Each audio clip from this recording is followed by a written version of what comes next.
Olá pessoal, sejam muito bem-vindos a mais um episódio do GamaCast. Eu sou o Gabriel Reale. E eu sou o Matheus Gomes, e hoje estamos aqui com o Léo e com a Júlia. Olá. Bom, e hoje a gente veio aqui falar sobre um tema bem específico e muito legal, sobre documentários. E para iniciar essa discussão, eu queria começar perguntando para vocês o que vocês gostam de ver no documentário. O que faz vocês irem atrás e verem um documentário? Eu sou uma pessoa que gosta muito de assuntos diversos. Então, muitas vezes eu vou por... Começo a assistir por ter sido alguma coisa que ou eu ouvi falar, ou foi diretamente meio que levado por outro documentário. Por exemplo, eu vi alguma coisa... Um documentário, por exemplo, de Segunda Guerra, que é uma coisa que tem bastante. Aí, de repente, fala sobre o final da Segunda Guerra Mundial e a divisão das Alemanhas. Tá aí um assunto interessante. É uma coisa que me conecta. Agora eu quero assistir um que explique. Porque, pra ser bem sincero, gente, aí vai um momento de sincericídio. Eu tenho muita preguiça de ler. Gosto de ler, mas tem preguiça e às vezes é coisas muito grandes. Então, uma outra mídia que seja mais fácil, seja mais rápida de consumir, é fácil ler. Eu acabei de ver que agora acabou com todo o personagem de arquétipo que eu inventei da pessoa muito inteligente. Sendo revelado. Não, mas tu é inteligente mesmo tendo preguiça de ler. Que isso. Pra mim, eu não sei, assim, eu acho que também vai muito, assim, do que tá com vontade no momento. Às vezes nem é alguma coisa que eu goste muito, mas tá mais em pauta no momento, porque ou saiu por último, ou é interessante. Tem assunto. Eu acho que documentário vai muito realmente do momento, assim, porque pode não ser o teu gênero favorito, sei lá, pode não ser.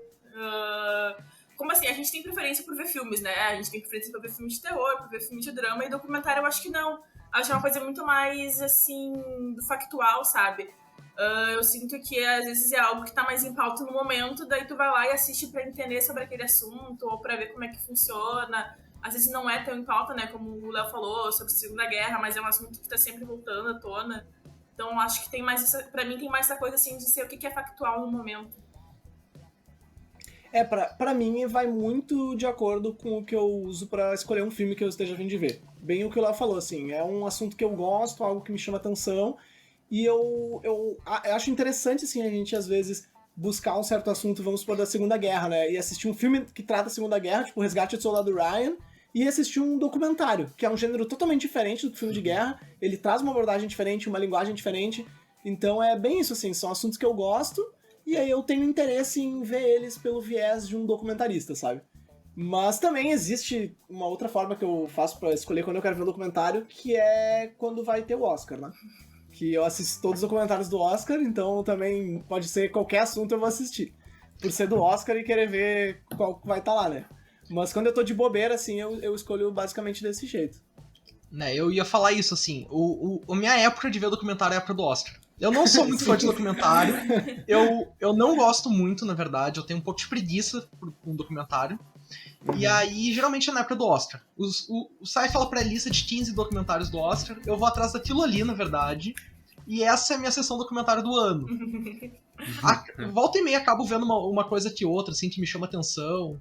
Quando teve o movimento George Floyd, disponibilizaram Eu Não Sou Seu Negro, e aí eu fui ver também, porque eu eu tinha interesse na pauta. Até o meu curso, de vez em quando, me obriga a ver alguns documentários. Mas é muito isso, assim. Pra mim, a época do Oscar é onde eu vou ver documentário. Então, ao longo do ano, dificilmente eu procuro algum tipo de documentário pra ver, a não ser casos muito específicos, como o assunto do momento, ou pra entender um pouco mais alguma coisa. Cara, é que o Oscar, assim, tem muitas categorias em que ele não vai ser um grande apanhado dos melhores filmes que existem daquela categoria naquele ano, sabe? Às vezes é uma questão ali de lobby, de investimento e tudo mais, que não é o melhor que vai, tá ligado? Agora, o documentário, pra mim, é sempre uma categoria muito forte, sabe? Ele consegue ser um apanhado de grandes documentários que tiveram naquele ano, sabe? Então, quando tu vê aquela pré-lista ali dos 15, tu sabe que vai ter coisa de muita qualidade ali. Vai ser difícil que tenha uma coisa ruim Assim, que nem às vezes a gente vê no Oscar, tipo... A minha única crítica, na verdade, com os documentários do Oscar é porque o Oscar é uma premiação estadunidense, todo mundo sabe, né? E muitos dos filmes que estão ali são visões de autores dos Estados Unidos, ou gente dos Estados Unidos com um olhar sobre tal coisa. Isso é o que me incomoda um pouco. Fora isso, eu acho que quando eles trabalham com documentários estrangeiros, como teve Honeyland 2019... Muito bom. Agora o Collective, eu acho que é muito legal, sabe? For Summer também. Até porque ele traz documentários de outros lugares do mundo, e eu acho muito interessante daí, porque é o momento de descobrir algumas coisas novas e ver também a visão de outros diretores ao redor do mundo. Mas eu acho que o documentário é algo muito próprio de talvez cada país, assim, sabe? É uma visão muito pessoal também, às vezes, do diretor. Dependendo, assim, do tema que ele quer abordar ou da técnica que ele vai usar, o documentário vai ser observado, vai ser poético, assim. É algo muito, muito mais, talvez, não pessoal, mas é algo que tu quer externalizar de uma forma diferente, sabe? Do que um filme. E aí eu tava pensando, assim, tipo, falando da questão do Oscar, que até o da Pietra, como é que é? Em Vertigem, não é? Democracia em Vertigem. Democracia em Vertigem. Isso, assim, é uma visão, obviamente, que a gente conhece, que a gente tem um certo conhecimento, mas também é algo muito dela, entendeu? É algo que ela pôs aspectos dela e parâmetros dela, que às vezes não é também o que todo brasileiro pensa, mas aí tem a questão dos fatos, né? Os fatos nunca mudam, mas ainda assim tem algumas partezinhas que a gente pode ver que é realmente algo que saiu dela, assim, não é uma visão coletiva. Então acho que às vezes o documentário tem isso, assim, de ser um pouco mais pessoal, quando se quer também, né? Tem as cenas da infância dela, né, com a mãe dela, indo votar e tal, é bem interessante. E assim, eu concordo com o que vocês falaram, guris, sobre o Oscar, porque realmente às vezes parece que as categorias principais do Oscar é como se fosse uma competição nacional de cinema estadunidense. São os principais estúdios dos Estados Unidos brigando para ver quem que é o mais legal e dizendo que aquilo lá é tipo o Miss Universo que só o planeta Terra compete. Me parece que é isso. Aí eu não sei se... Porque eu também tenho essa impressão de que documentários são muito mais diversos e tem outros países, principalmente países periféricos participando. Sinceramente, eu não sei se são as mesmas pessoas que escolhem para as outras categorias, que votam para os documentários, mas também tenho essa impressão de que é muito mais diverso. Tu tem muitos outros pontos de vista e são coisas muito mais... assim, realistas, e às vezes é uma realidade que tá distante da gente.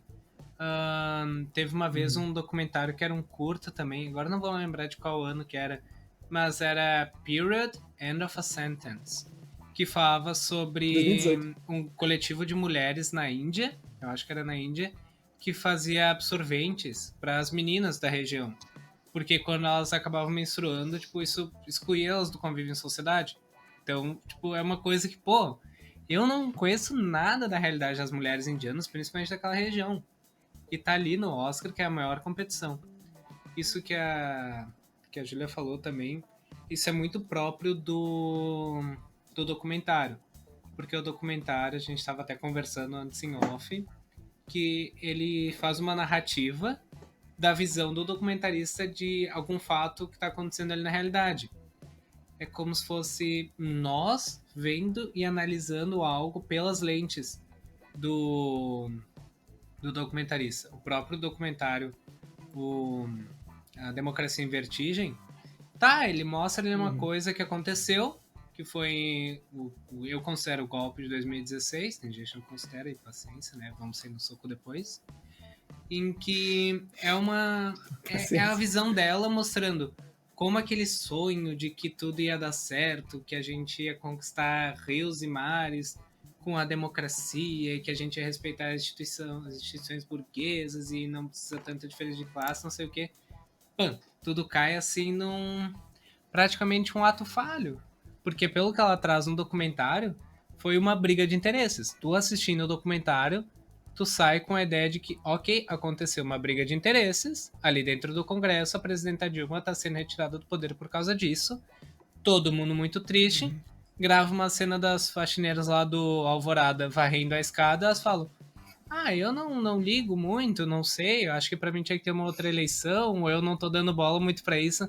Tipo, tá ali como se fosse, tipo, são muitas camadas de realidade que estão colocadas ali dentro pela visão da Petra Costa. Então acho que é isso, o documentário tu pega alguma coisa da realidade, tu põe a câmera dentro dos olhos da cabeça do documentarista e grava. Nesse sentido, até eu queria fazer uma reflexão, porque a gente assume que o documentário a pessoa tá retratando a realidade, a verdade, né? Tem um exemplo até no próprio filme da Petra, que tem uma foto que ela manipulou a foto. Então, até que ponto a gente pode ter uma credibilidade no documentário e sem saber se aquilo é manipulado ou não? Até onde vai também, tipo, o senso da pessoa de pelo menos te dizer, essa imagem eu manipulei, ou tipo, não, isso aqui é minha verdade, então vocês aceitem a minha verdade. Porque é uma discussão muito grande dentro do documentário, a questão ética, né? Eu acho que talvez a gente tenha que partir de que, tipo, tanto o cinema quanto o documentário não é algo neutro. Não... Então, tipo, sempre parte de alguma visão que pode ser subvertida ou não. A gente tem que partir de que tanto o cinema quanto o cinema de ficção e o de não ficção, né, que é o documentário, não é algo neutro, assim. Ele apresenta visões e essas visões, com certeza, são com base em são com base nas vivências, né? Nas vivências das pessoas, praticamente. E aí eu tava pensando, né? A gente falou do documentário da Petra e eu acho que ela meio que vacilou nessa questão, porque era algo que não tinha tanta necessidade dela ter feito.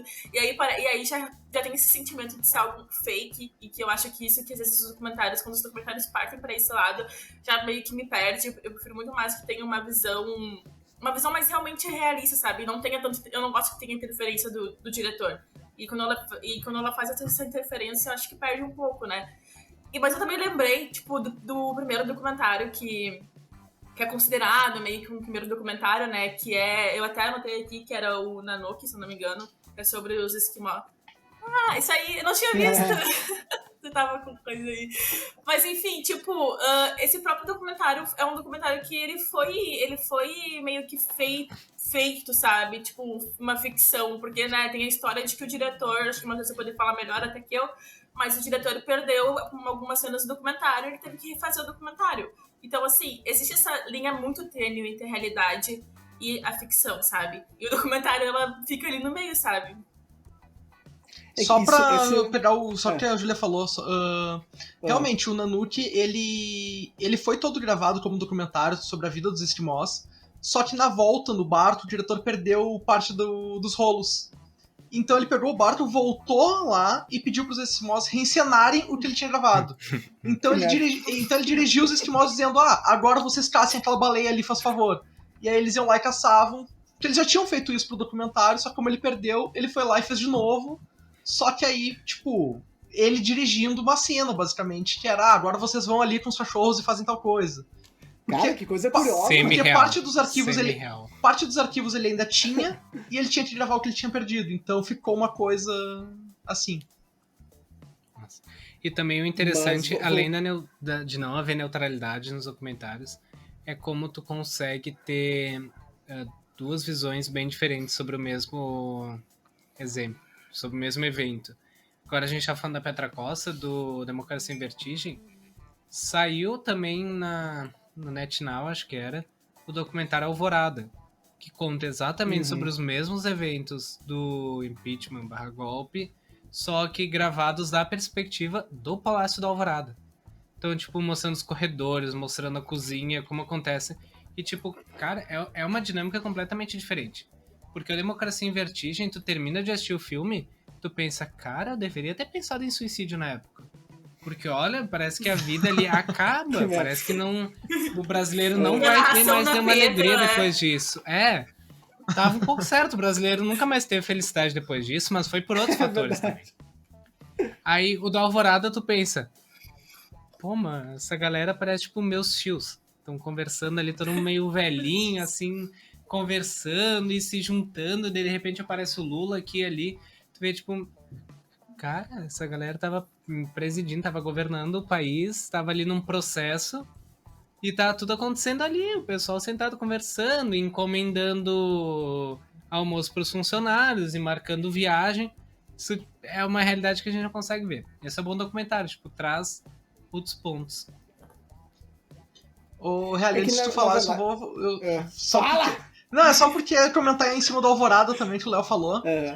Porque eu vi o documentário e a minha sensação foi de que a Ana Mulaert, que foi a diretora, ela não sabia pra onde levar o documentário. Ela teve acesso ao Alvorada e ela não teve acesso às falas da Dilma, nada. Então ela só tava dentro do prédio e a minha sensação foi, eu só tenho prédio pra filmar, eu vou filmar o que eu puder dentro do prédio, era isso. Sabe? Quando vê, tava tão conturbado que esqueceram ela dentro do prédio com uma câmera. E aí eles foram descobrir que ela tava lá meses depois, e ela, bom, já que eu tô aqui, eu vou ter que lançar um filme. Vai ver ela mesmo que limpou a piscina, porque aparece no documentário essa parte da piscina suja. Não tinha o que fazer. Não, e aparece a mudança da Dilma também. Daqui a pouco ela encaixotou as coisas junto com a Dilma, tá ligado? Moram juntas, inclusive, ali na Zona Sul de Porto Alegre. E só pra completar, porque tem três documentários que falam sobre o golpe, né? Ou impeachment, né? Mas o golpe. E dos três eu só não vi o processo, que dizem que é o melhor dos 13, que é o que é o mais forte, assim. Então ainda tá na minha lista pra ver, mas eu sei Netflix, que tem esses três, né? Entrou na Netflix há pouco tempo. Agora tu pode falar, Red. Tá. Não, é que a gente tá falando dessa história, assim, dos pontos de vista do documentário. Me lembrou um pouco o filme Rashomon, não sei se vocês já viram. Como eu não sabia que eu ia falar sobre esse filme, eu não lembro que ano que ele é, nada disso, mas ele traz muito essa questão, assim, de uma história ter diferentes pontos de vista e diferentes verdades dentro daquela história. Então, uma hora eles olham lá o ponto de vista da moça, o outro lado o cara que era um bandidão e tal. E isso me lembrou bastante o que a gente estava discutindo no documentário, no sentido de bem o que o Léo e a Júlia falaram, assim, da gente desmistificar isso de que o documentário é a realidade. O documentário é um ponto de vista, e eu fico pensando muito assim naquelas pessoas que defendem, por exemplo, escola sem partido, que o professor ele tem que dar aula sem um viés ideológico. Mas, cara, tipo, a gente, como ser humano, é um ser político, tá ligado? Então, a gente vai ter o nosso viés ideológico e não tem como fugir disso, sabe? Tem os documentários, assim como nós, aliás, os documentários são feitos por nós, por seres humanos, eles têm o seu viés ideológico, tá ligado? Então eu acho que assim, né, respondendo até um pouco do que o Matheus perguntou antes, existe o limite ético, né, as barreiras ali da ética da gente fazer documentário, mas a gente pode ver, por exemplo, existem o documentário da Petra e da Ana ali sobre o golpe, e existe o documentário do Brasil Paralelo também, que tá dando um ponto de vista, né, totalmente distorcido da realidade, mas é um documentário, tá ligado? É o ponto de vista deles, tá tudo errado, é uma merda, é um lixo aquele canal. E muita gente não sabe que é uma merda, isso que é verdade, assim, porque as pessoas olham e pensam que aquilo ali é muito real, entendeu? Porque não tem um debate contra, e quando tem, às vezes é muito nichado, e aí as pessoas acham que tá no YouTube é real, sabe? Eu fico indignado com isso. E aí entra nessa questão do limite da ética, né? De tu começar a colocar um monte de fake news fingindo que é um documentário, na verdade... É um monte de merda sobre as coisas que aconteceram. E fugindo ainda de uma narrativa lunática, indo pra uma narrativa um pouco mais de uma pessoa correta, certinha. Às vezes tem até documentários que não é que eles se perdem na narração, mas que eles dão bons argumentos, mas parece que não chega onde deveria chegar. Tem um documentário que eu assisti uma vez, que é Planet of Humans. Eu não sei se o nome em português é diretamente tradução Planeta de Humanos, que ele é coproduzido por Michael Moore, que eu adoro Michael Moore. E ele tá falando sobre mudanças climáticas. E, pô, o documentário, 90% dele, eu tava, assim, polvoroso. Falando pra todo mundo, vocês têm que assistir. Eu tava assistindo o documentário, mandando mensagem pras pessoas. Tu tem que assistir esse documentário. Porque ele tá falando sobre mudanças climáticas e como o nosso modo de produção atualmente está levando o planeta para uma forma insustentável com a vida humana. Então ele fala, tipo, a gente está falando sobre fazer células fotovoltaicas para gerar energia a partir do sol. Beleza. Mas ele mostra que toda a estrutura da célula fotovoltaica veio da exploração da natureza, do roubo da natureza, de uma mineração que destrói o planeta, e mostra que aquilo é insustentável, que é muito caro para ficar espalhado, que não tem como gerar energia para grandes empresas. Tipo, ele faz toda uma linha de raciocínio lógico que te leva à conclusão que, do jeito que a gente produz, não tem como a gente conseguir continuar vivendo. Os últimos 10% de tempo do documentário, ele traz assim, tipo, completamente do nada. Eu digo do nada, porque eu até tentei voltar algumas partes para ver se ele dava um indicativo disso, mas ele não dá.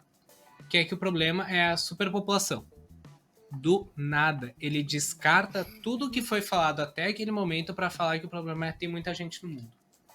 Do nada. E aí o documentário virou Thanos, dá um estalo de dedo e começa a fazer agricultura. É praticamente isso, olha aí, ó. O Gama Cash é só neomalthusianismo. Mas a questão é que do nada ele corta pra isso. Então, é um ponto de vista, ele tava ali construindo, mas eu sinceramente, eu não sei se o documentário se perde ou se o documentário não queria chegar onde ele queria chegar. Eu não sei o que Mas isso que é ali. foda, né, cara? Porque, por ser um documentário, esse tipo de erro, assim, principalmente de execução, de roteiro e tudo mais, ele acaba sendo bem mais perigoso, né, pra gente levar como mais próximo da realidade do que seria uma obra de ficção. Porque se a gente vê uma obra de ficção, assim, que ele erra a estrutura ali, como tu comentou, e no final fica uma coisa meio nada a ver, assim, é um filme, tá ligado? Foda-se. Só que daí as pessoas vão ver esse documentário, elas vão ficar pensando, nossa, caralho, essa conclusão, e vão começar a achar que faz sentido, e, né, porque é uma coisa muito mais próxima da realidade, né? Isso é algo que a gente tem que desmistificar também, eu acho. Eu queria fazer um parênteses aqui sobre o roteiro de documentário, já tocou nesse assunto, porque Bem eu tive diferente. uma aula com o Jorge Furtado. O Jorge Furtado, ele adora fazer documentário, inclusive a gente pode até Às discutir vezes se ficção, né? se o Ilha das Flores é um documentário ou ficção, no fim. Sim. Mas que ele tava falando da estrutura de escrever um documentário, que basicamente tu vai escrever a tua ideia do que tu quer fazer, tu vai gravar, tu vai montar e depois tu vai escrever o roteiro de novo. Então tu vai fazer esse processo umas 3 vezes, porque tu não sabe qual é o teu final do documentário. Então o roteiro ele é escrito junto com a montagem. E aí, claro, influencia muito a coisa da edição pra visão que tu quer dar. Porque o documentário, a visão do documentário, ela é montada na sala de edição, não no roteiro. E isso que eu acho uma viagem, assim, que às vezes a gente não pensa muito, que a gente sempre acaba pensando, o roteiro definiu aquilo. Não, na verdade, no documentário, o que definiu o final foi a montagem. E a montagem e a decupagem que dá o sentido pro filme. Porque dependendo do jeito que tu decupar, que tu montar, muda completamente o sentido do que tá acontecendo. Sim, até o curta dele, o Essa Não É Sua Vida, ele tava comentando que ele escreveu o início, tipo, a fala inicial, e aí bateu na porta de uma pessoa, a pessoa topou fazer e ele saiu contando a vida dela, sabe? Então, tipo, ele não fazia ideia de o que ia ser o documentário, o que ele ia contar, mas ele tinha um início. E a partir dali ele achou uma pessoa e fez o...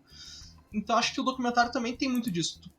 Tu pode ter uma ideia, vou documentar qualquer coisa do nada, ou tu pode ter algo tipo o que foi no nazismo, quando o Hitler fez documentários voltados ao nazismo, né? Inclusive tem o Olímpia, que foi sobre as Olimpíadas de Berlim, que eu vi recentemente, antes das Olimpíadas, que é um documentário gigantesco, só que ele é o documentário símbolo da propaganda nazista, sabe? E aí foi encomendado pelo governo aquela coisa de tipo, vamos exaltar aqui a celebração de culturas que nós tivemos na nossa cidade no meio do nazismo. Só que é muito bizarro hoje tu olhar isso, sabe? E nesse sentido do que tu falou anteriormente, o documentário ele é meio que tu escrever um trabalho acadêmico, né? Em que tu traz ali uma hipótese do que tu quer gravar, e aí depois tu vai gravar, daí tu vai ver que talvez não seja o que é, e aí tu chega numa conclusão que seria essa segunda escrita do roteiro e montagem e tal. Achei curioso. Sim. Tava pensando no que vocês estão falando, e aí a questão do Jorge Furtado, né, do Ilha das Flores, eu acho que é muito uma questão, assim, que ele foi, que ele realmente quis criar, assim, e todo mundo fala até que ele é meio que percussor nesse novo... Ele criou meio que um modo, né, de fazer o documentário, que é muito próprio dele, e tanto que Ilha das Flores é considerado, tipo, um documentário muito inventivo, muito diferente, que ninguém nunca tinha visto, assim. Eu acho que ele brinca bastante com a questão da ficção e não ficção, tanto que daí depois tem toda aquela treta, né, com o pessoal da ilha lá, que ficou putaço, porque não teve uma representação muito fiel, e daí a gente falou sobre essa questão, né, de ser uma visão do diretor, praticamente. Mas eu gosto do documentário, só que como eu falei, às vezes eu acho que assim, que a gente não tem que levar tão a fundo aquele documentário, sabe? Como aquilo ali é o certo e nada mais, não existe nada além disso, sabe? Essa visão aqui é a única e irrefutável. A gente tem sempre que estar, tipo, questionando os documentários, e é importante a gente também, tipo, ir atrás, ver se realmente aquilo aconteceu como tá ali. Porque o Ilha das Flores é um bem óbvio, assim, que todo mundo acreditava que o pessoal tava, tipo, super...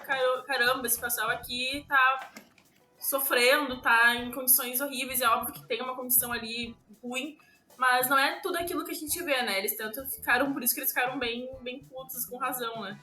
Sim, mas e também, claro que caso alguém esteja assistindo ou ouvindo o GamaCast a esse ponto e desistiu de assistir documentários pro resto da vida, isso não tira a veracidade e a importância do documentário.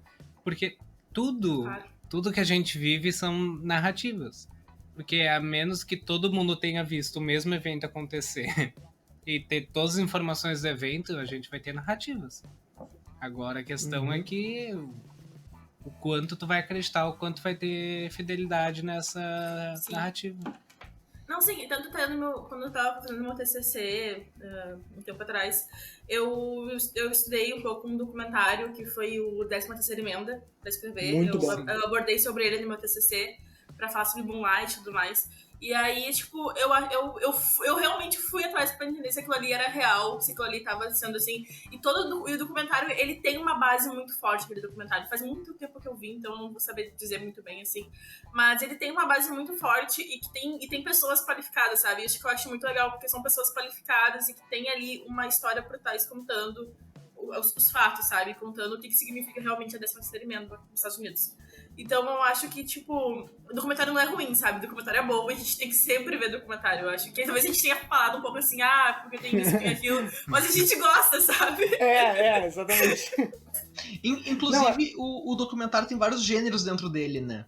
E um dos gêneros de documentário que eu mais gosto é o musical. Porque eu adoro ver documentários sobre artistas ou sobre, tipo, Rock Brasília. É um documentário que foi feito que eu adoro, cara. Eu adoro. Porque daí tem a coisa de trazer a música junto, de trazer um pouco da história dos artistas. E eu adoro ver documentário sobre música. Sim. Não vou negar que eu fui um pré-adolescente bem estranho. Isso eu tô longe de negar isso. Porque eu adorava assistir... anos, então tá enchendo assim. Não, continua estranho, não mudei muito.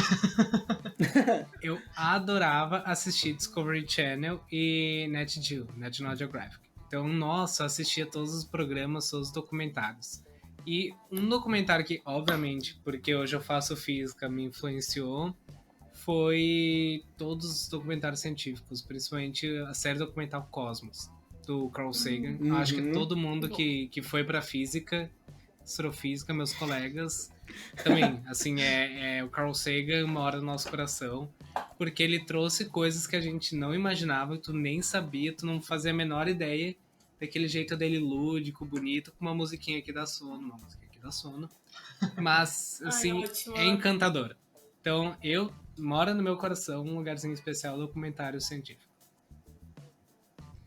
Eu acho que agora que a gente tava falando mal de documentários, né? Que não era que a gente tava falando mal. Mas agora é uma crítica.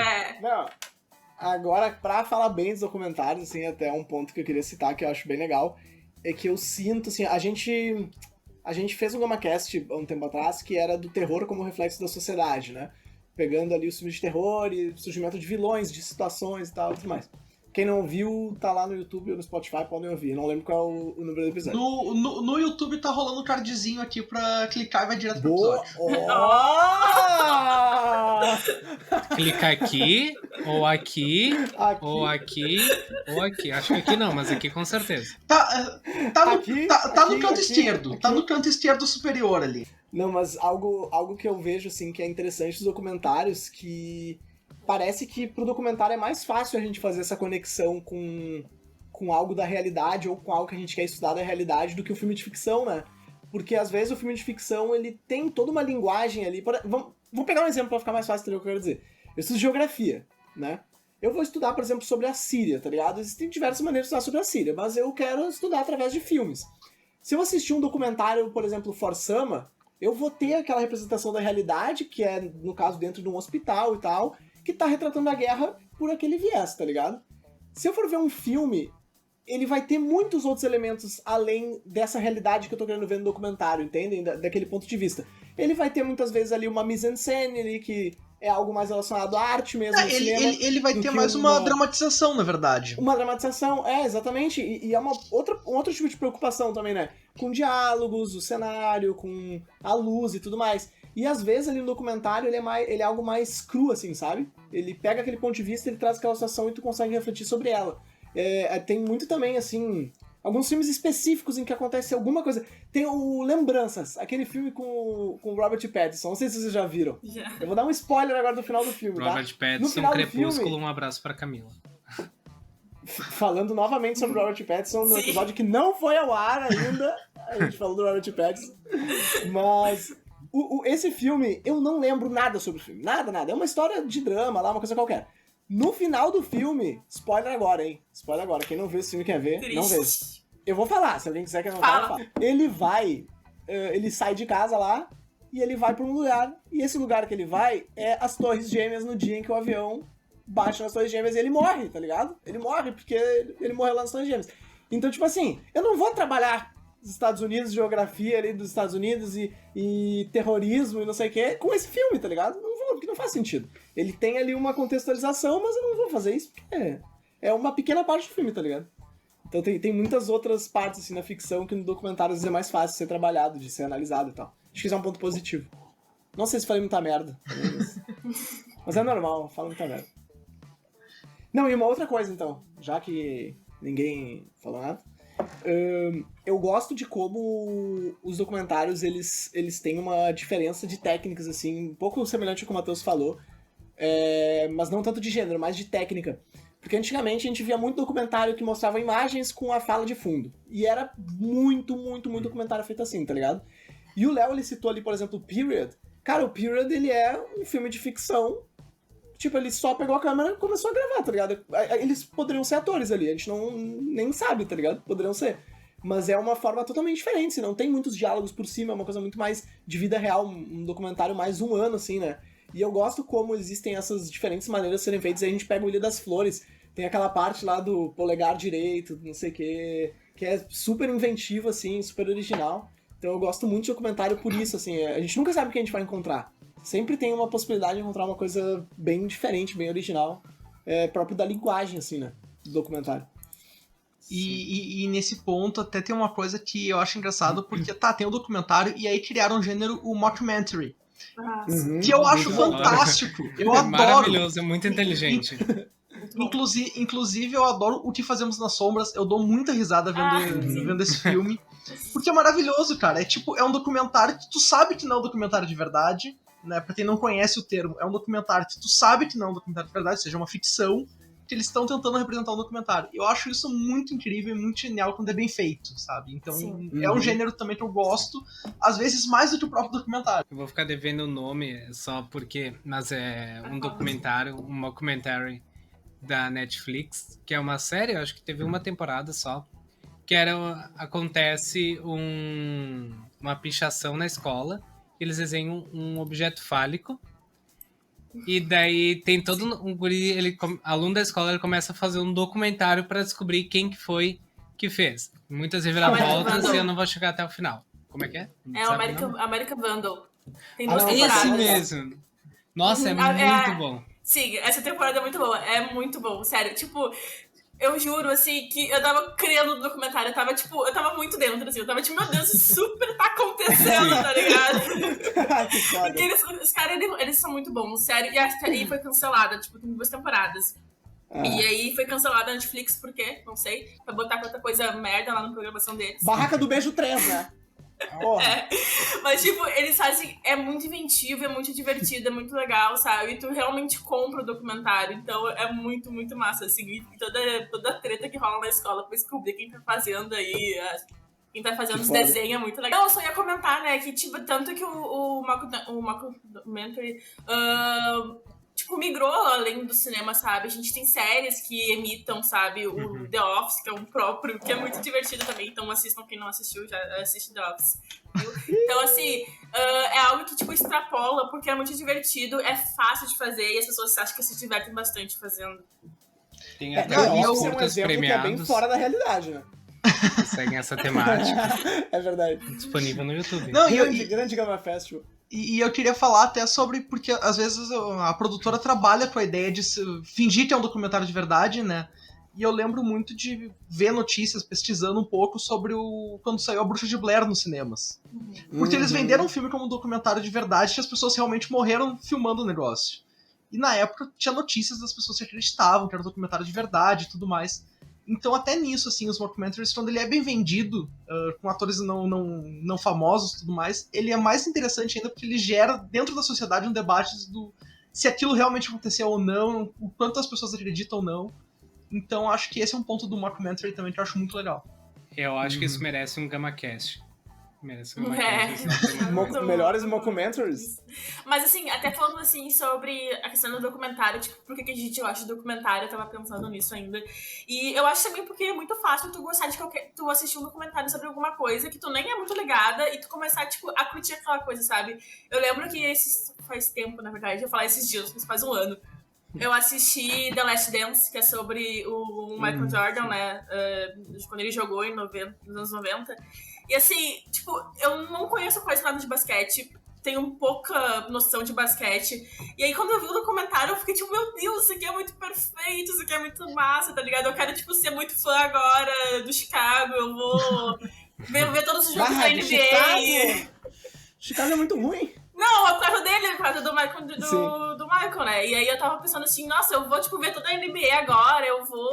Porque é muito... Porque, assim, essa questão, tipo, de te aproximar de uma coisa que tu não tem tanta noção e tu começar a entender aquele negócio e aí tu vira fã ou tu gosta. E aí acho que isso também que é legal dos documentários, não só aquela coisa, tipo, um documentário é um negócio chato, que tu vai ficar ali uma hora assistindo aquele negócio que, tipo, tu não tá afim, ou que é um assunto muito difícil pra tu entender. Não, sabe? Tem coisas que, tipo, são...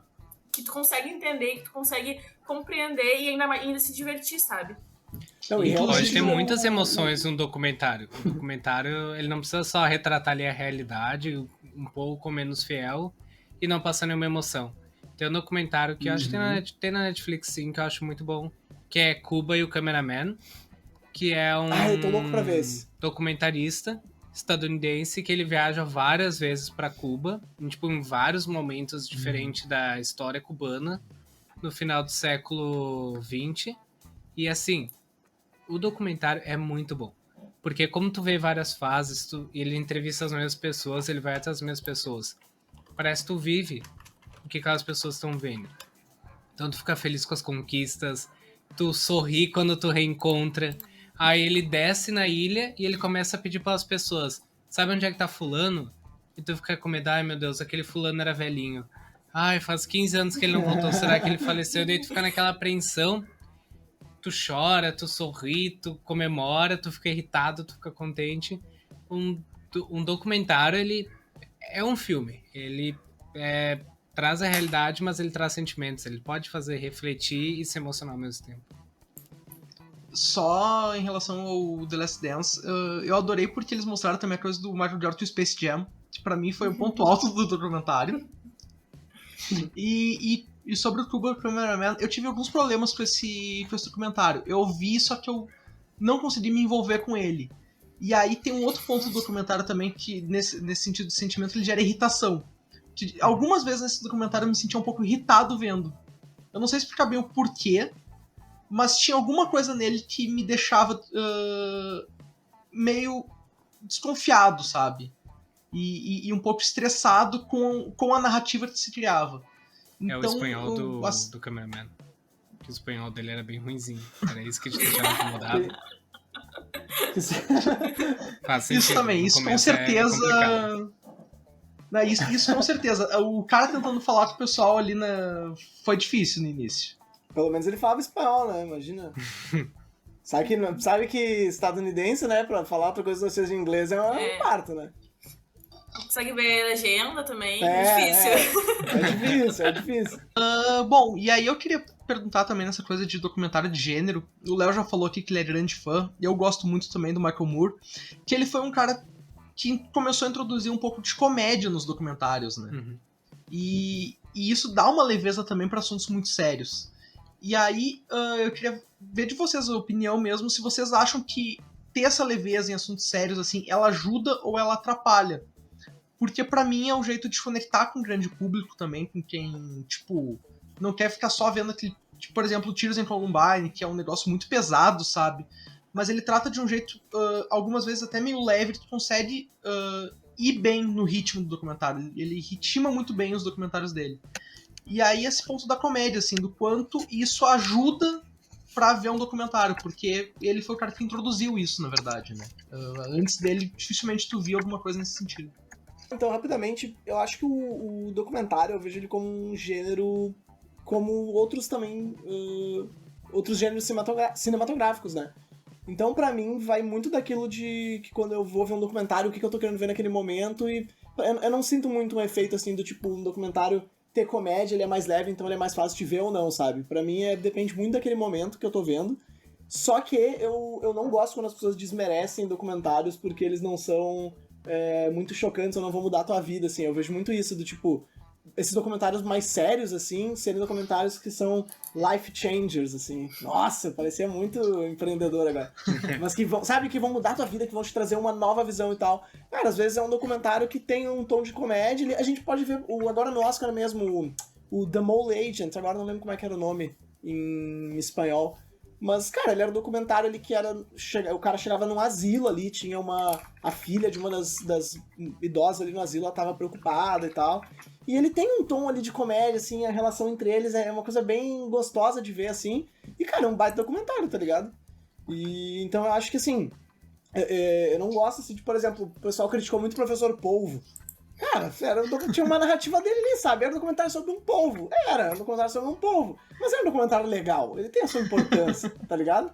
Então eu acho que é muito isso, assim. São diferentes gêneros e pra mim todos funcionam bem, sabe? E eu acho não sei que... se foi nessa pegada a tua pergunta. Se foi sim, sentido, assim. Nisso. Porque, tipo, a gente vê muito falar For Summer, que é um documentário extremamente pesado, sabe? E ser, tipo, meu Deus, ou documentário. E aí, documentários tipo Professor Polvo, todo mundo, isso aí nunca vai ganhar um Oscar porque ele não te causa impacto. É bobo, né? É bobinho, bobo. é bobinho. Pode crer. Eu acho que a comédia, ela pode ser utilizada para tu conectar um pouquinho mais com o espectador, com a pessoa que tá assistindo.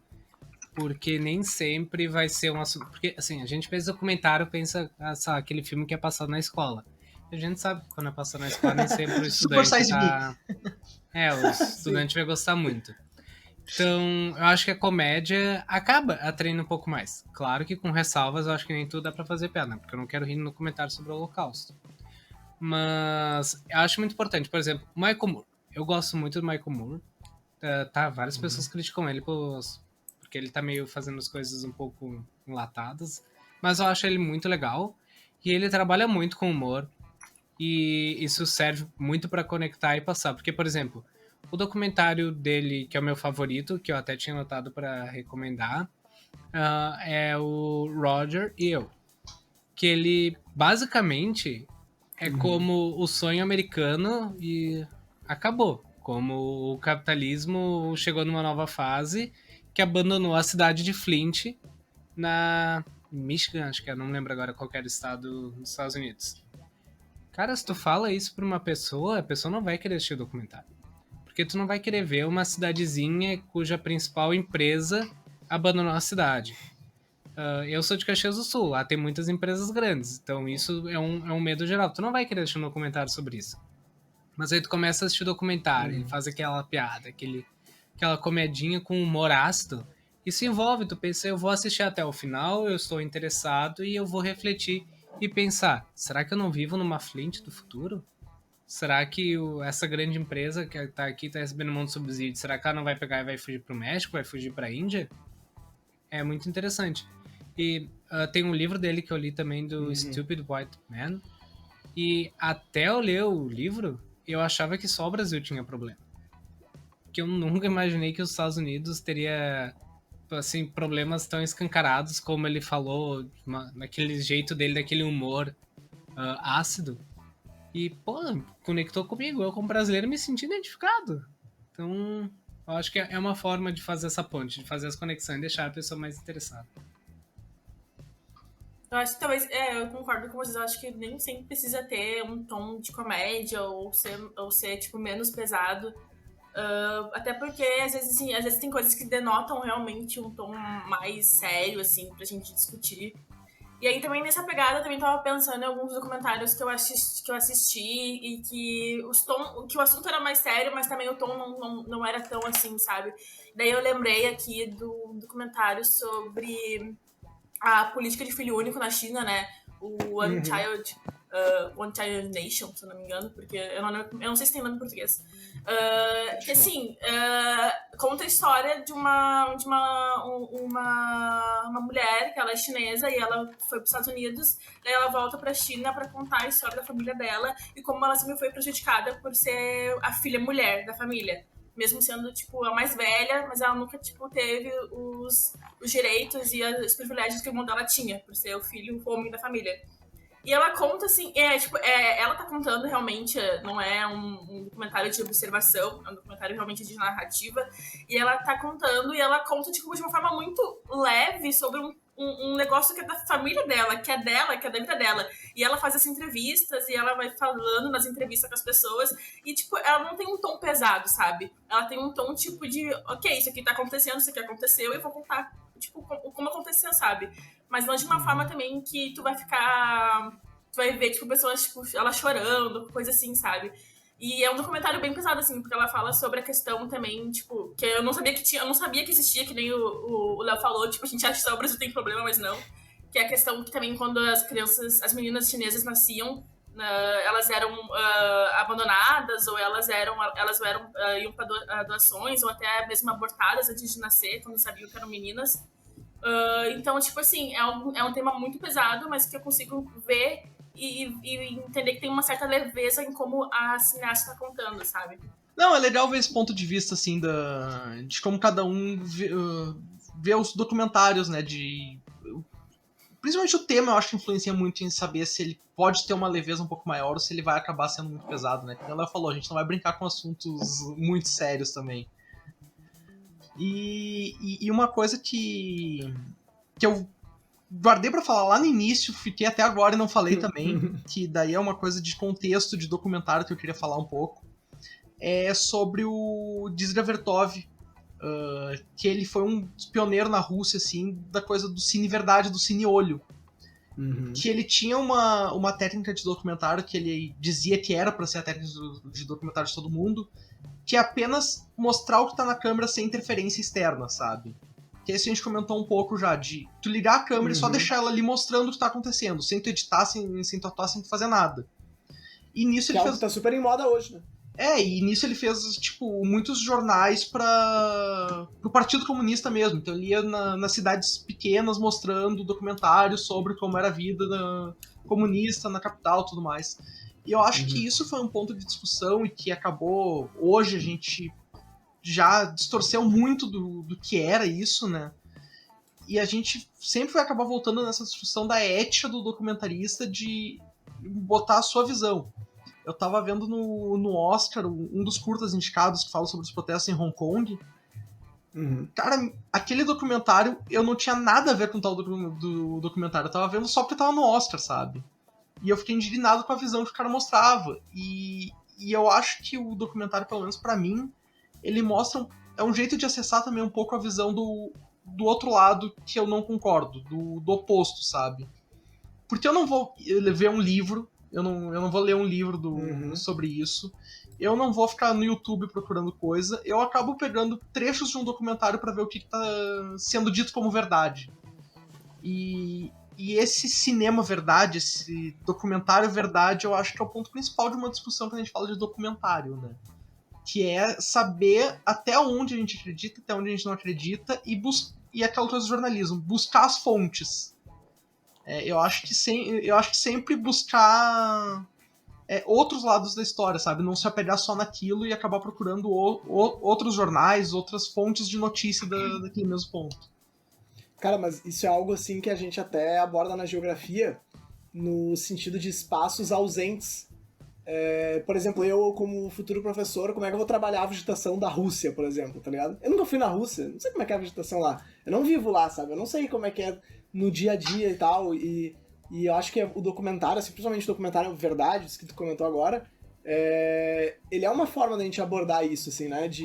Inclusive, pra mim, pensando como futuro professor, de aquele documentário ali que mostra os protestos de Hong Kong, ele vai ser muito melhor eu trazer ele na aula para debate do que eu só, tipo, ler em algum lugar, assim. Às vezes a gente não sabe muito bem a fonte, às vezes é uma fonte meio duvidosa, às vezes é uma fonte que tem um viés ideológico que às vezes acaba atrapalhando um pouco, porque todo mundo tem.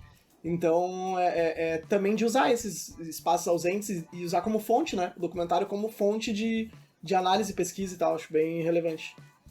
Vocês estão falando sobre a questão da fonte, até vou puxar um pouco de sardinha, assim, pra mim, né? Porque eu acho que o jornalismo tem muito disso, sabe? A gente sempre tenta buscar fatos, obviamente, e visões diferentes, sabe, de mundo. Porque às vezes, mesmo que eu tenha uma visão, não vai ser a mesma da outra pessoa, sabe? A gente tem que tentar entender e tentar debater sem violência, sabe? Porque, tipo, a gente tem muito essa questão, quando um país muito bipartidário, bipolarizado, que nem o Brasil, que tem isso ou aquilo, sabe? A gente tem esses dois extremos muito grandes. A gente acaba não ouvindo muito bem esses extremos, sabe? E aí os dois não se encontram. E às vezes o documentário tem esse potencial de trazer esses encontros, sabe? E daí eu já tava lembrando até da indústria que ganhou ano passado, né? Não esqueci o nome. Indústria americana. Eu esqueço todos os nomes, isso aí, indústria americana. Que, tipo, traz duas visões totalmente diferentes que estão se encontrando ali, sabe? Então eu acho que isso também é um dos deveres, sabe, do documentário, de trazer visões diferentes que podem se encontrar e que podem debater juntas, e também como o jornalismo também faz, porque o jornalismo é muito ligado à questão do documentário, tipo, bem ligado mesmo. E aí eu acho que é mais ou menos por aí, sabe? Só pra reiterar uma coisa, eu não assisti Tiger King, por exemplo, porque eu gostava de tigres e... Eu assisti, cara, é uma loucura. É muito bom. É muito bom. É uma loucura, muito bom. É muito bom. Isso recarregou as minhas energias no começo da pandemia. Sim, Foi o que me salvou daquela grande onda da pandemia. Não, é que agora eu tava pensando que talvez eu tenha dado a entender em algum momento que eu ia atrás de documentários, coisas de assuntos que me interessavam. Mas agora eu me liguei que também é pra não deixar as pessoas entendendo coisas erradas. É muito doido, assim, sabe? Tipo, é uma loucura sem tamanho. E eu gostei bastante de assistir. Eu vou assistir tudo, tipo, bom. De uma vez só também, muito bom. Não, eu e a Vitória, a gente ficou aficionado. Sério. A minha mãe, ela desistiu. A gente assim, começou a assistir Tiger King e ela desistiu, acho que no segundo ou no terceiro episódio, por causa de Leonardo, isso não pode ser verdade. Eles estão atuando. Ela saiu. Aí eu assisti, recomendei pra minha namorada, recomendei pro meu amigo, e daí tava todo mundo na gangue do TigerKing. Eu vi sozinho, isso é muito bom. Não, eu lembrei de um documentário que, tipo assim, que eu fui no documentário que eu sou muito believer, tá ligado? Que eu acho que só eu, não sei, se vocês já viram. Eu gosto muito de ET, sabe? Então, tipo, eu gosto muito, eu sou muito ufólogo, assim, sabe? E aí eu tava, esses tempos, faz muito tempo, eu vi Extraordinary, que tava na Netflix até, eu acho. Que é, tipo, é um cara muito maluco, assim, pode ficar no off isso, porque eu só vou contar a história. Que ele jura por Deus que ele tá sendo abduzido, tipo, há vários anos, sabe? E ele tem provas que ele tá sendo abduzido. Então, Meu tipo, Deus. tem uma cena em que tem um ET, aparece um ET na janela dele. É o ET Bilu? Eu vou achar. É uma coruja. Conhecimento, busque conhecimento. Não tira isso, Matheus. Eu gostei da história da Júlia. Não tira da eu falei muito emocionada, e talvez... Mas aí que é o legal, mas esse é o bom. Esse é o documentário em verdade aí, ó. Meu, e o GamaCast tem que ter coisas aleatórias, na minha opinião. A gente tem que sair do assunto, eu acho, às vezes. Tipo ETs. Eu gostei. Não, e documentário de ET não tem coisa melhor, cara. Tu pede esses... Agora que a gente entrou no momento viagem, tu pede esses documentários do History Channel, de vez em quando, sobre ETs. É uma viagem muito louca. Só que às vezes eu acredito, eu vou dormir achando que tem um alienígena. Sim. Tem um documentário muito bom que tem na Netflix, porque eu assisti na Netflix, que é Terra Plana, acho que é. Que mostra Terra plana. A gente não falou de Terra plana. Convenção de terraplanistas. Nossa, não, é sério. muito bom. Olha, gente, vale muito a Mano, pena. esse documentário, ele é imoral. Sério, tem uma hora que o cara, tipo, eles estão, assim, num descampado, tá ligado? Assim, sei lá. E ele olha pra frente, tipo, tá a cidade ali, é Seattle, sei lá. E ele olha pro bagulho, tipo, o bagulho tá ali do lado, tá ligado? Ele... Cara, não era pra gente tá vendo essa cidade, porque tem a curvatura, tá ligado? Era pra... Não dava pra ver esses prédios, se for... Cara, meu Deus. E o final é muito bom, porque no final, tipo, a Sim, prova o deles final é refutada maravilhoso. totalmente. Eles É não, tipo, mas é porque a gente vai ter... Se a Terra for redonda mesmo, então a gente vai ver o laser em tal altura. Aí eles vão ver o laser, tá em tal altura. Pum, acabou. Acaba o documentário ali. Nossa, é muito bom. Olha. Cara, mas o mais triste é que os caras provaram que a Terra não é plana, tipo, há muitos anos atrás. Muitos anos atrás. E aí os caras agora, com toda essa tecnologia, eles vêm querer me dizer que não é, tá ligado? Tristeza. Como professor de geografia, eu choro. A gente vive num momento de ignorância, né? A verdade é essa. Chip a gente na tá num momento de vacina. ignorância.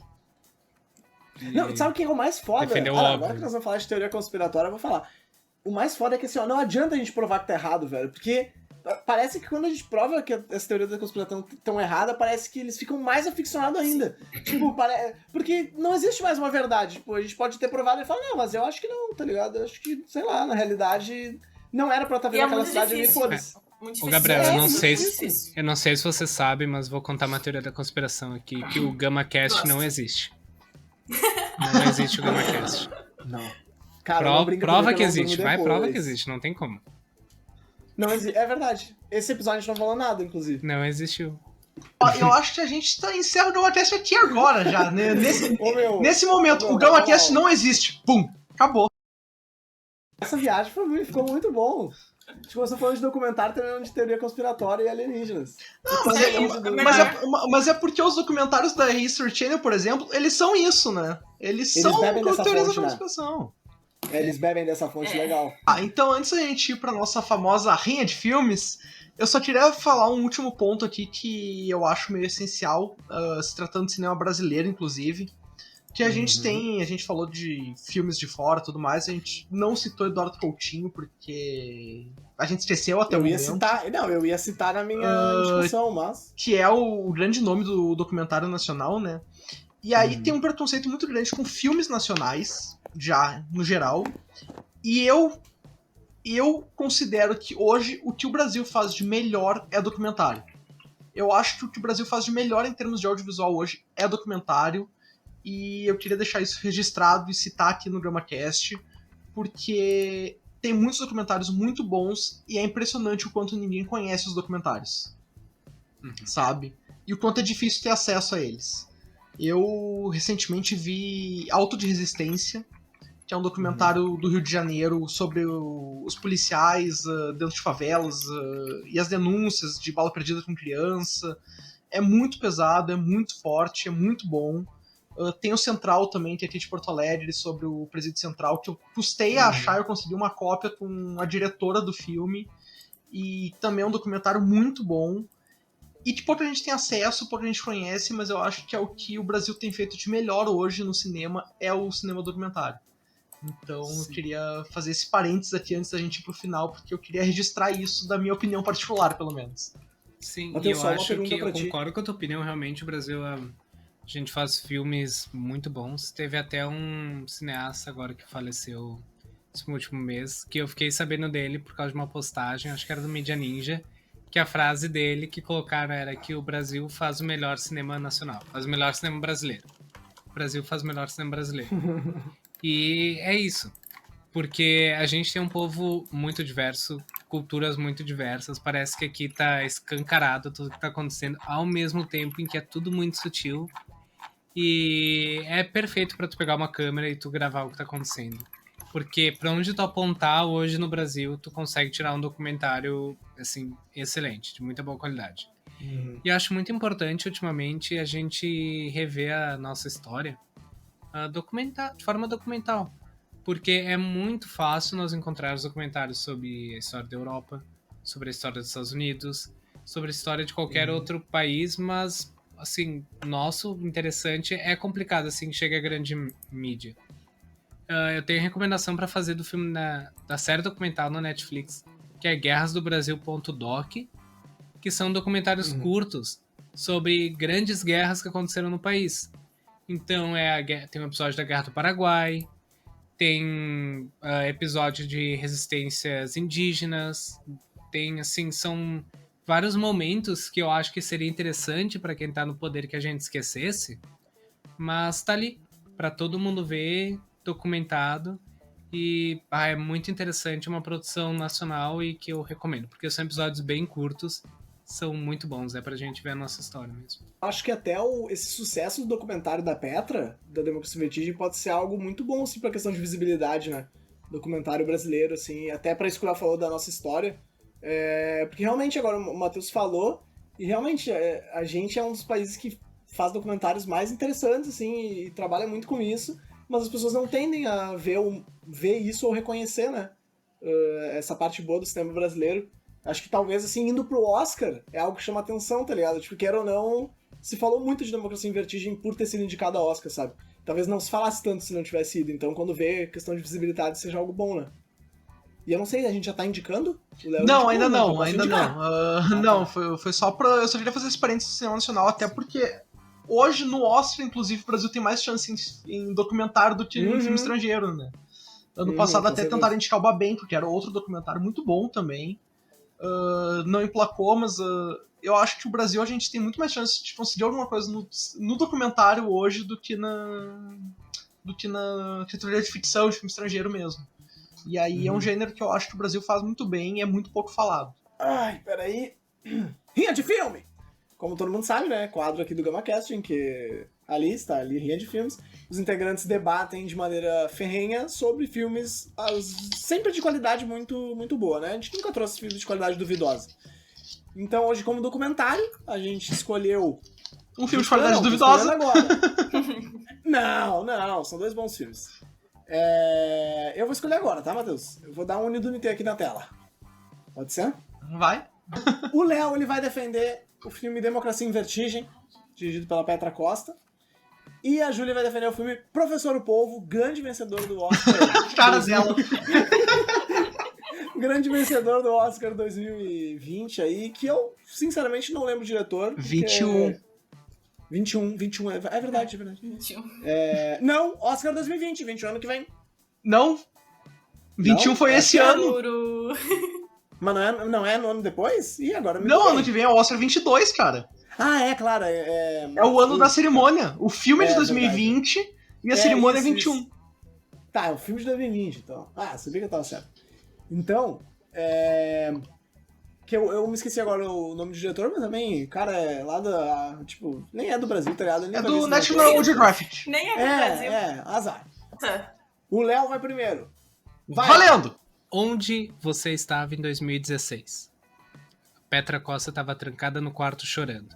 E você vai entender o porquê. Com Democracia em Vertigem, você vai ver a morte de uma coisa que nunca nasceu. O fim de algo que nunca começou. Problema atrás de problema, perrengue atrás de perrengue e o teu RG decorado na cabeça, porque tu é brasileiro. Então, acho que eu não vou precisar usar o resto do tempo. Não, deu certinho o tempo, deu certinho o tempo. Tu conta aí, Matheus, tu conta aí. Eu calculei, assim, eu não sou bom de cálculo, mas eu acredito que eu calculei 30 segundos. Júlia, 30 segundos. Quando quiser. Tá, vamos lá, deixa eu me concentrar.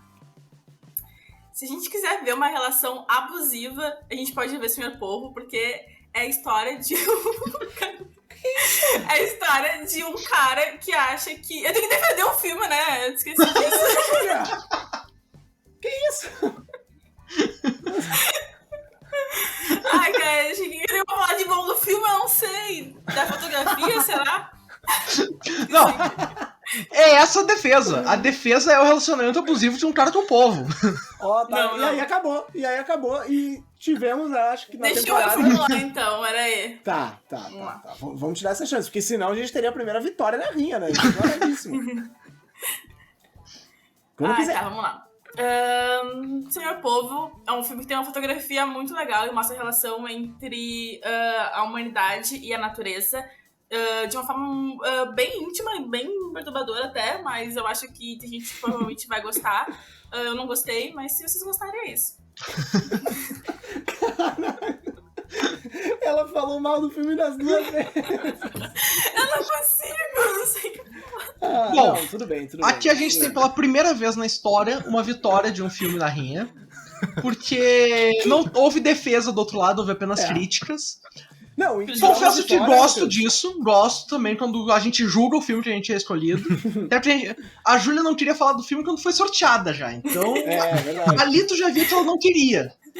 E aí eu E aí eu gostei da não defesa dela, eu achei muito boa, inclusive valeria de argumento pro Léo. Valeria de argumento pro Léo criticar o filme da coleguinha, ao invés de falar bem do filme dele.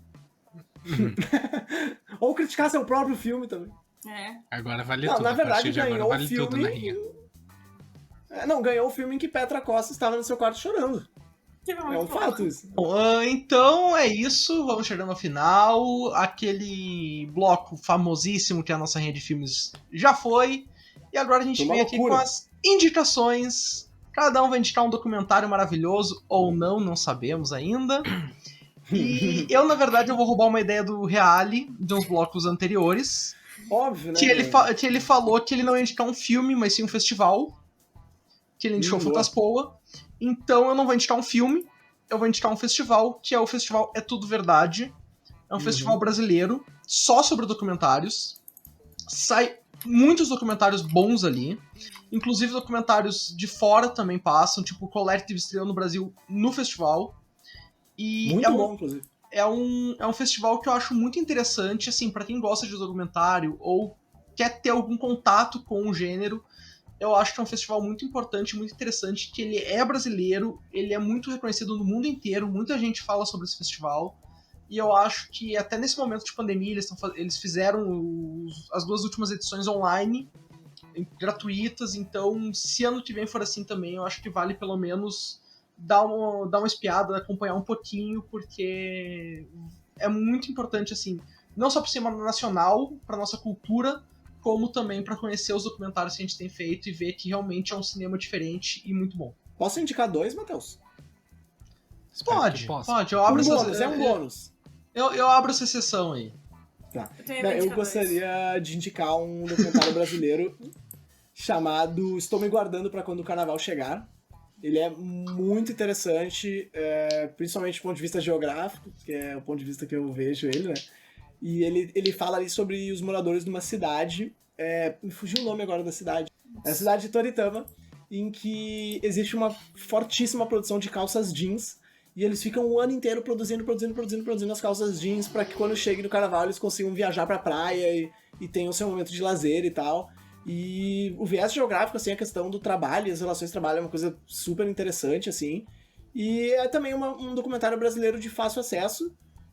Também tô indicando por causa disso, porque tem muitos documentários bons que é de muito difícil acesso, né? E esse aí tá na Netflix, é bem mais tranquilo, assim, do que ter que baixar em links ilegais.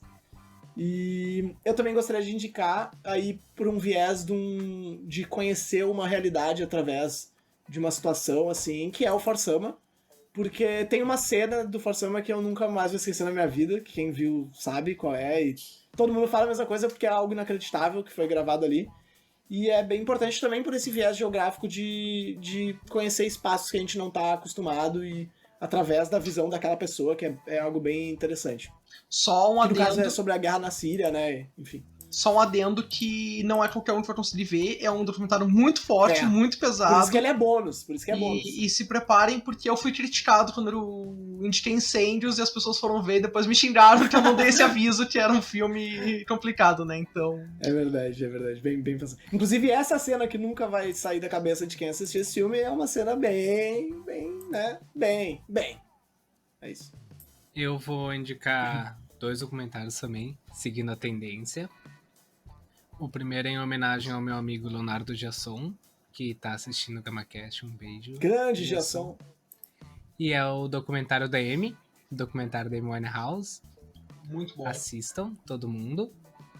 E o outro documentário é pra gente rever a nossa própria história, que é o Dia que Durou 21 Anos. Que é um documentário que conta sobre as articulações e o começo da ditadura militar e empresarial no Brasil.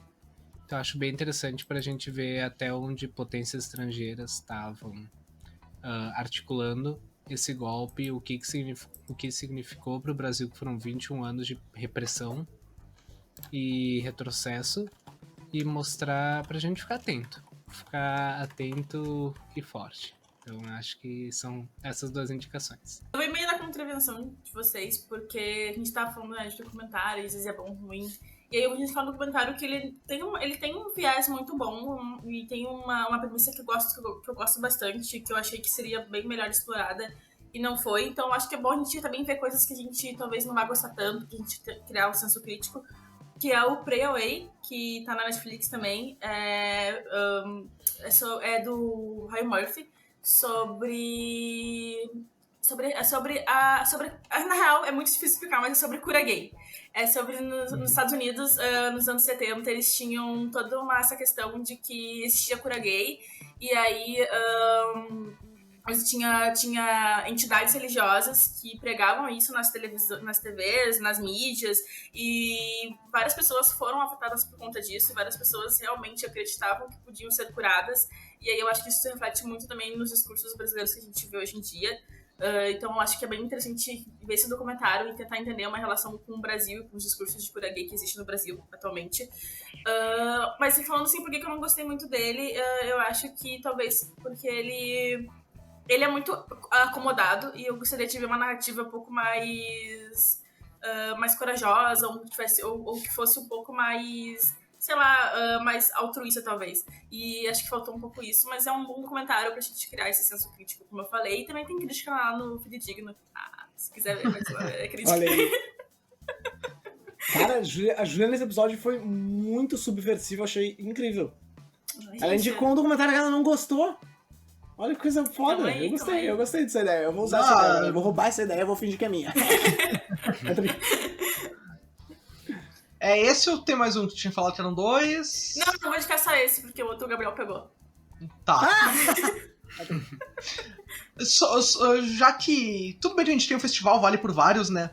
Mas já que falaram, eu queria fazer 2 indicações rápidas aqui, na verdade, pra complementar. Um é que ninguém citou, que é a Inês Vardá, que é uma puta documentarista, tá? E que fez vários filmes muito bons. Visages Villages eu achei muito bom. Vardá por Inês também. Tem um documentário dela sobre as Panteras Negras que é bem legal. Então fica a gente falou, Matheus, antes, do Cuba e o Cameraman. Ela fez um documentário com 1.800 fotos que ela tirou nas viagens dela pra Cuba, né? Também é interessante. Então... Eu ia falar isso na hora, mas a gente... Esse nome também, pra quem quiser procurar documentários de Inês Vardá, é muito importante. E aí outro que eu queria falar, só porque eu vi, tipo, esse mês, e pra quem ama cinema, tá? Pra quem ama cinema e gosta de documentário, um filme de cinema. É brasileiro, do Walter Salles. Ele entrevistou vários diretores ao redor do mundo por algum tempo. E eu achei muito bom e muito bonito o documentário, principalmente por gostar de cinema. Então, essa paixão do cinema, relatada por cineastas, por diretores ao redor do mundo, é muito legal. A gente tem ali nomes como o Gus Van Sant, o Giazentin, o José Padilha. Então, sabe, são diretores de todos os continentes falando sobre cinema, e achei muito interessante, muito legal. E é isso. E assistam Espelhos Vila Tronco no canal da Gama 12 Produções também, nosso curta doc aí, né? Feito em 2019. 2019. Então fica também a indicação. Então, gente, a gente vai chegando ao final aqui. A gravação foi muito longa. Eu acho que esse episódio vai ter um tempinho a menos. Pelo menos eu espero que tenha bastante tempo a menos, porque quase 2 horas de gravação vai ser difícil as pessoas verem. Ficou bom. Infelizmente então, vai ter corte. Muito obrigado. A gente não queria cortar, mas vai ter que ter, porque vai ter que ter. Ficou meio grande demais. Então eu queria agradecer muito aqui a Júlia, agradecer muito ao Léo pelo tempo deles, por estarem aqui com a gente, por abrilhantarem a nossa discussão. Muito obrigado. Gabriel, muito obrigado aí, nossa parceria, meu companheiro. Nosso primeiro projeto juntos foi um documentário, então é importante a gente estar falando sobre o documentário aqui. E é isso. Siga a gente nas redes sociais. Se inscreve no nosso canal do YouTube também, é importante, estamos precisando de inscritos. E é isso, gente. Um abraço, obrigado. Tchau. Um beijo. Mais. Tchau.